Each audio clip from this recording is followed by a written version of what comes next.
Hi, I'm Michelle with Behavioral Bridges, and today we're talking about that day one of pursuing your goal.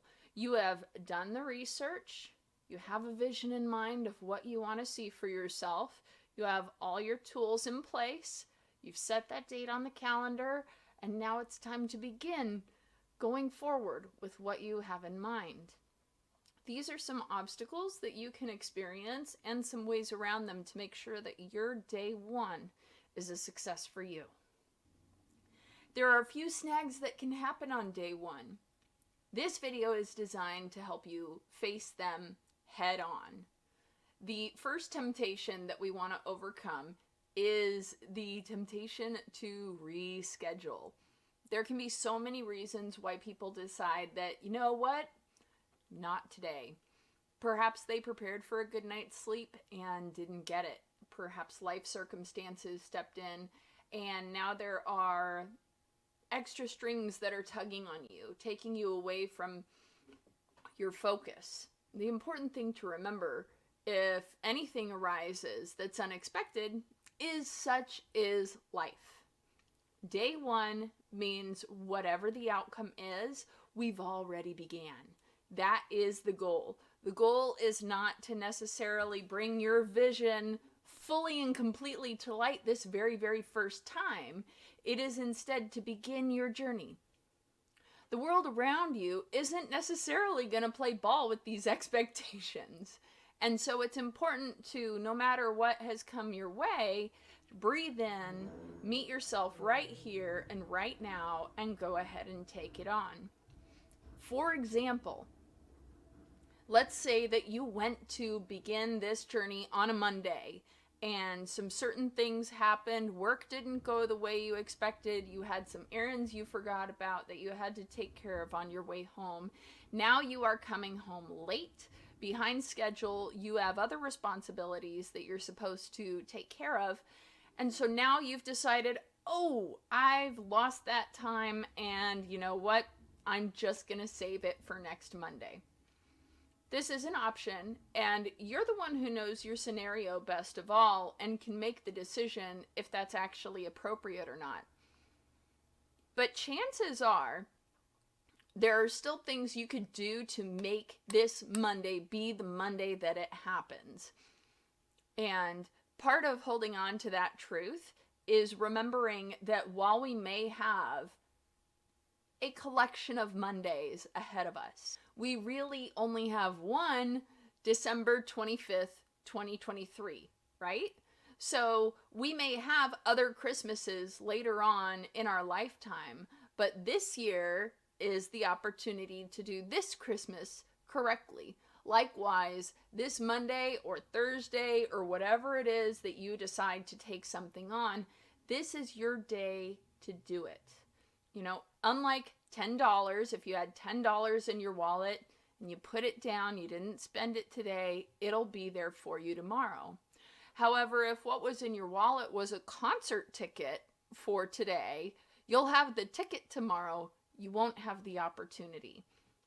So really take into consideration, if you make the commitment to begin a certain day at a certain time, the important part is to follow through, to see it through. You'll feel better simply accomplishing your progress towards your goal.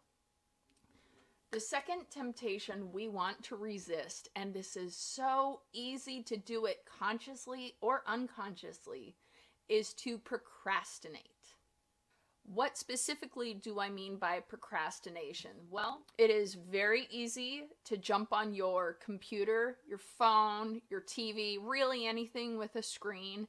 It's easy to jump into your family or household routines as soon as you walk in the door. Obviously, you can't set down your family members, but you can set down that screen time. What this does is it works twofold. Distractions can come whether you meant them to happen or not. By willfully setting aside screen time, boredom is likely to set in.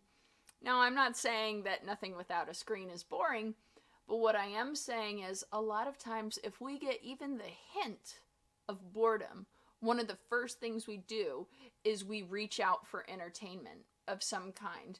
It may not even be we're reaching for our phone for the screen. It might be to make a phone call to a friend or a loved one. That boredom instinctually has us turn to something that can take our attention. And a lot of times that can keep our attention for an amount of time that we weren't prepared to waste. So, in order to set yourself up for success, make sure that when you set aside certain time to, let's say, work out or practice your new instrument or get your words for the day in for your new book, you make sure that you are setting aside that time and you're not allowing anything else to interrupt you. Or if you need to, have a prearranged plan with your family members to go ahead and meet their needs so that you can meet your own as well. This could be an agreed upon activity for the kids to do that evening, but tonight is your night to focus. Really make sure that you are not participating in those distracting, procrastinating activities, and that will help you simply get it out of the way, right? It'll kind of push you towards, well, if I get it done, I can go ahead and take on these other things, and possibly they're including your relaxation routine, and we can turn to those once you've finished. It'll be your own reward. A third aspect that you need to watch out for is anxiety. Anxiety can be in an intense level. It can be in a very minor level, actually. And sometimes even that minor level is enough to have you give in to the two things we just discussed, either rescheduling or procrastinating. Anxiety could be, being afraid of hitting those sour notes, not wanting to disrupt your own home. It could be being uncomfortable in whatever setting it is that you're trying, whether it's public speaking or going to the gym. A lot of times if we're in front of people when we're trying something new, we're nervous. Even if it's just a hike. I've heard folks talk about how they weren't sure if they had the right pair of shoes. And I'm not talking hiking shoes. I mean brand, color, things like that. And I'd call them silly, not in that it's silly to have anxiety, but silly in that our mind can take us places and hold us back from doing what we want to do in ways that we may not see coming until we're actually in the moment preparing ourselves to go forth with the activity. The important thing about anxiety to remember, unless if it's truly something that could be dangerous to you, such as working with a set of equipment you're unfamiliar with, and that goes for just about anything. That goes for equipment that is involved in a hobby such as woodworking, or if you wanted to lift a particularly heavy weight. Those things are things that you have likely looked into ahead of time. And so if your anxiety is a safety anxiety, that's an anxiety to listen to, of course. But if your anxiety is coming from a generalized discomfort, really the best way to walk through that is to just push. Just push. Get yourself through it, because guess what?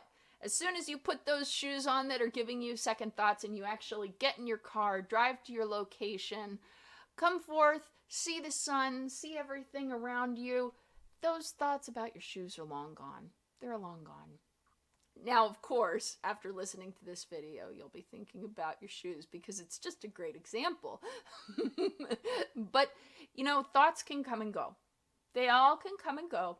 And it doesn't necessarily make things true either. One of my favorite examples of anxieties at the gym, I was going with this gal for a couple months, and she was really worried because she looked different than the people who she expected to see in the gym. She didn't have the same clothes as them. She didn't have the same body type as them.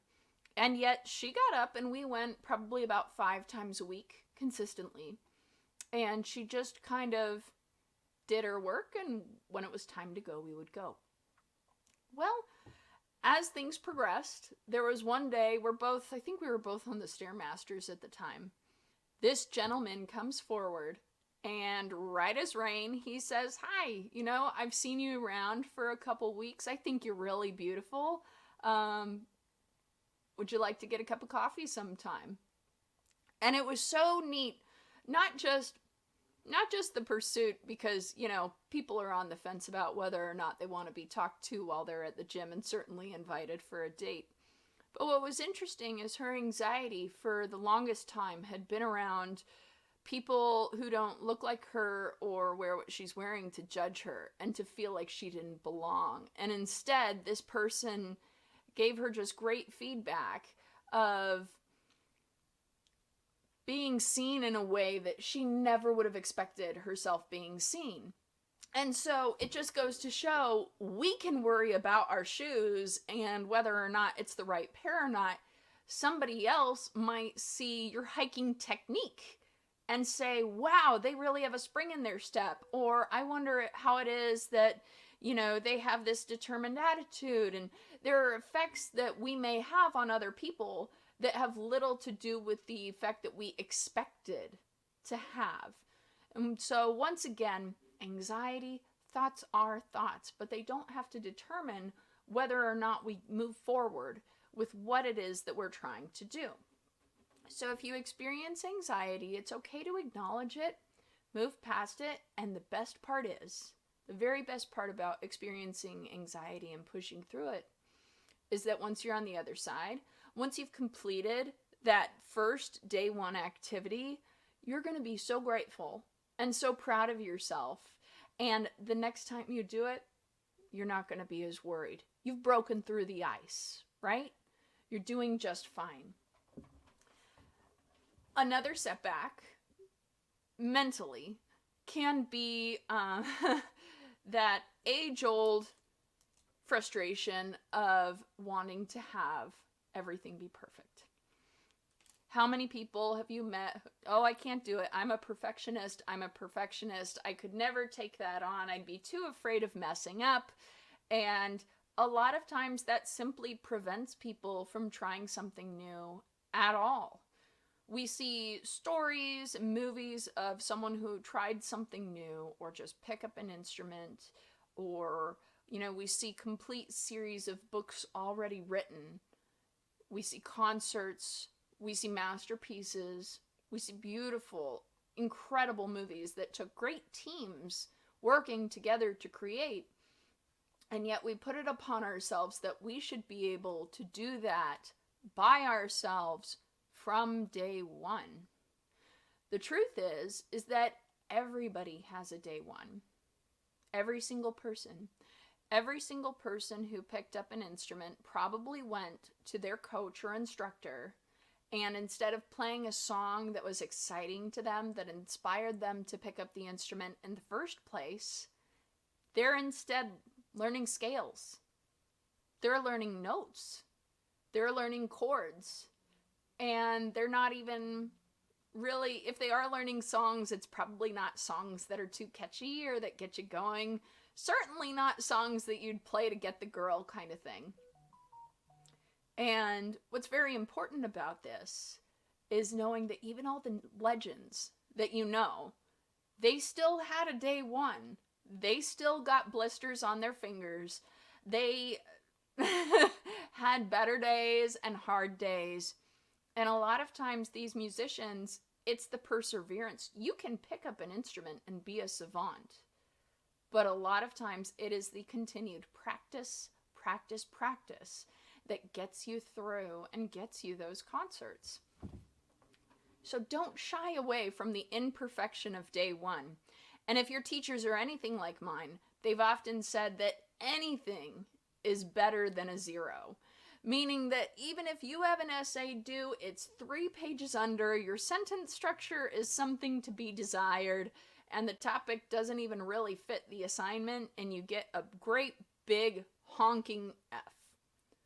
Obviously, an A was the desired outcome. Obviously, the A is what you had hoped for.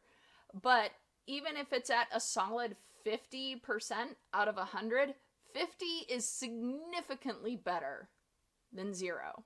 So if your day one is day one, go to the gym. You get in your car. Well, You get dressed, you get in your car, you put your shoes on that you're anxious about. You go and you drive up. Let's say the anxiety gets the best of you. Today, it just got the best of you. You can't get out of your car. You still went. You still went there. You still got ready. That all is something. Next day, go a little further. Go inside. You don't even have to go to the weights. Go inside, hang out in the lounge. Go inside, get a health shake, walk out if that's what you want to do. But you went there and you did something different. You progressed. Those are victories. So, we've talked about rescheduling. We've talked about procrastination. We've talked about anxiety. We've talked about perfectionism and its unrealistic expectations. And let's be real, perfectionism is a fallacy anyways. It is not a driving force, nor is it an inspirational force. So it is okay to let go whatever expectations perfectionism brings. I would like to add to that a lot of times people who suffer due to perfectionistic ideations, it's because they experienced high criticism or saw someone with high standards go before them. Having high standards is fine. Having somebody cut you down while you're trying really hard, is that really the voice you want to listen to? Is that the voice you'd want to give into? If you selected this goal, if you saw this being a vision for yourself, and in the moment, some critical voice is being so harsh in your own mind that you decide not to do something you wanted to do, does it make sense to give them that power over you? To give them that power over your effort? They aren't here with you saying that, and even if they were, it'd be okay to welcome them to be on their way, close the door, and do what you need to do. These thoughts in your mind are yours. You can keep all the ones that help you. You can let go of all the ones you don't. And if you need to let go of it again and again and again, that's okay, and we'll have another video for that one. But the last snag that I wanted to talk about that's really very interesting but not a lot of people see coming is a guilt at the idea of succeeding. And that might sound really weird, but it's true. There are a lot of people who, if they have friends or family who are either competitive or somewhat toxic or what have you in their life, they're mocked for what they're trying to do. Oh, here comes Mr. Moneybags, like he's too good for us, or no, we're not inviting you to the party because, you're not going to drink, or oh, yep, here's the health nut going vegan, hide all the cookies.